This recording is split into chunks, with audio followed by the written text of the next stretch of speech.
एक बार की बात है, महात्मा बुद्ध प्रवचन दे रहे थे। प्रवचन में आसपास के बहुत से लोग शामिल थे। सभी लोग ध्यान से बुद्ध को सुन रहे थे। कुछ देर में प्रवचन समाप्त हो गया।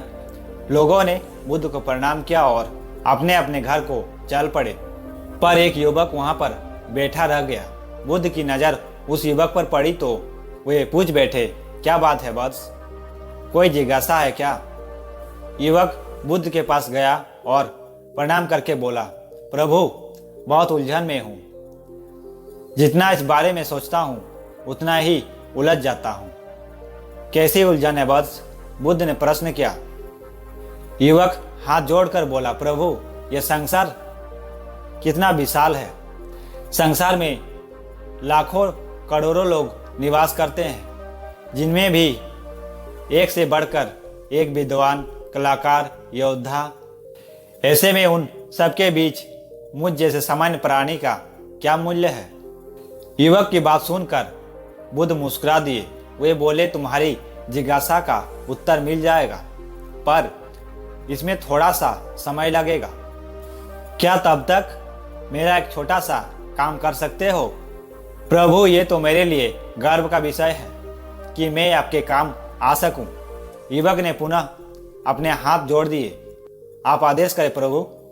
बुद्ध ने युवक को एक चमकीला पत्थर देते हुए कहा, तुम्हें इस पत्थर का मूल्य पता करना है, पर ध्यान रहे इसे बेचना नहीं है, सिर्फ मूल्य पता करना है। जैसी आज्ञा प्रभु, कहते हुए युवक ने बुद्ध से वो पत्थर ले लिया। उसने एक बार फिर से उन्हें प्रणाम किया और बाजार की ओर चल पड़ा। बाजार वहाँ से ज़्यादा दूर नहीं था। युवक थोड़ी देर में वहाँ पहुँच गया। वह सुबह का समय था, इसलिए बाजार अभी ठीक से लगा नहीं था। वहाँ पर इक्का दुक्का दुकानदार ही थे।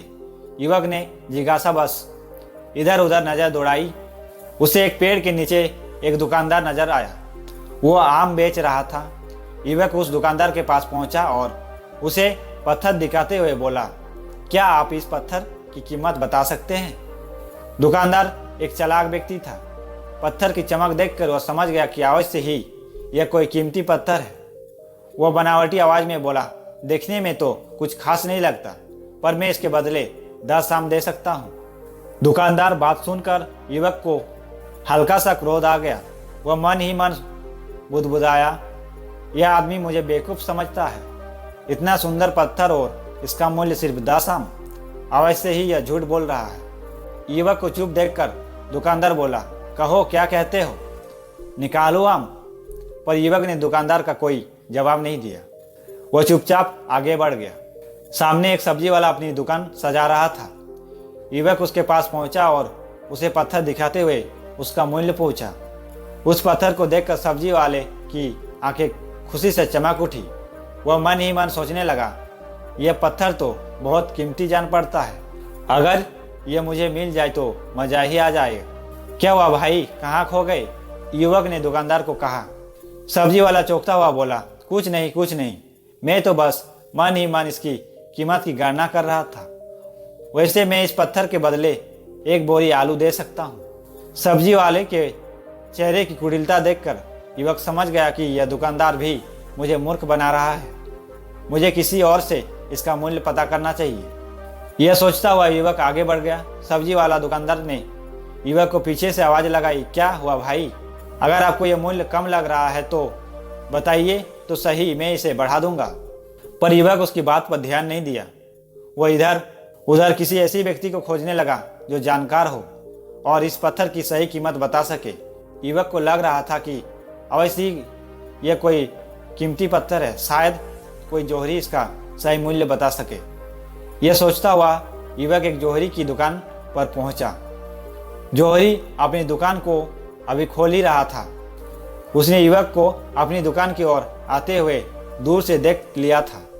साथ ही उसने युवक का हुलिया देखकर यह भी भांप लिया था कि यह कोई गरीब व्यक्ति है जो संभवतः कोई गहना बेचने आया होगा। जौहरी ने हाथ जोड़कर युवक को नमस्कार किया और मुस्कुराकर पूछा, बताइए महोदय, मैं आपकी क्या सेवा कर सकता हूँ? युवक ने बुद्ध का दिया पत्थर अपने हथेली पर रख दिया और बोला, इसका मूल्य पता करना था। पत्थर को देखते ही जौहरी उसे पहचान गया कि यह बेशकीमती रूबी पत्थर है जो किस्मत वालों को मिलता है। वह बोला, मुझे दे दो और मुझसे 1 लाख रुपया ले लो। कहते हुए जौहरी ने पत्थर लेने के लिए अपनी दाहिना हाथ बढ़ाया, पर तब तक युवक ने पत्थर को अपनी मुट्ठी में बंद कर लिया था। उसे पत्थर के मूल्य का अंदाजा हो गया था, इसलिए वह बुद्ध के पास जाने के लिए मुड़ गया। जौहरी ने उसे पीछे से आवाज लगाई, अरे रुको तो भाई, मैं इसके 50 लाख दे सकता हूँ। युवक को वह पत्थर बेचना तो नहीं था, इसलिए वह रुका नहीं और दुकान के बाहर आ गया। पर जौहरी भी कम चालाक नहीं था।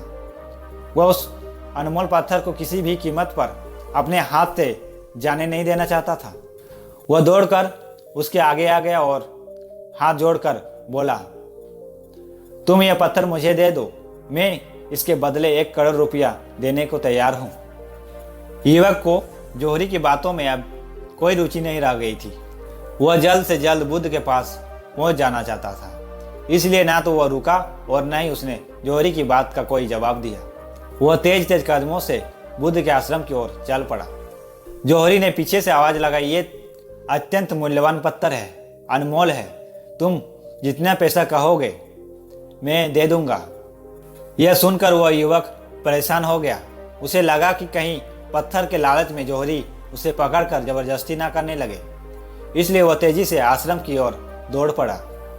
युवक जब बुद्ध के पास पहुंचा तो वह पूरी तरह से हाँफ रहा था। उसने देखकर बुद्ध मुस्कुरा दिए, फिर भी उन्होंने अपने चेहरे से कुछ भी जाहिर नहीं होने दिया। वे बोले, क्या बात है वत्स, तुम कुछ डरे हुए से लग रहे हो। युवक ने बुद्ध को प्रणाम किया और सारी बात कर सुनाई। साथ ही उसने वह पत्थर भी उन्हें वापस कर दिया।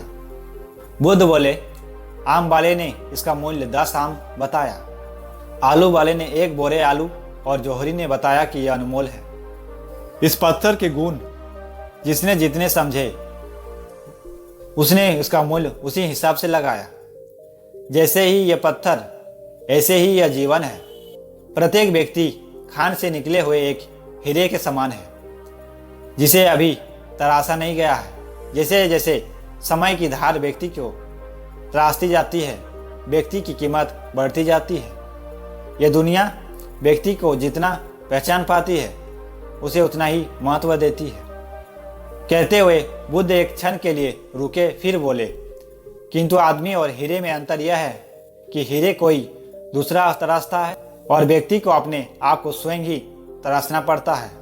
और जिस दिन तुम अपने आप को तराश लोगे, तुम्हें भी तुम्हारा मूल्य बताने वाला कोई ना कोई जौहरी मिल ही जाएगा।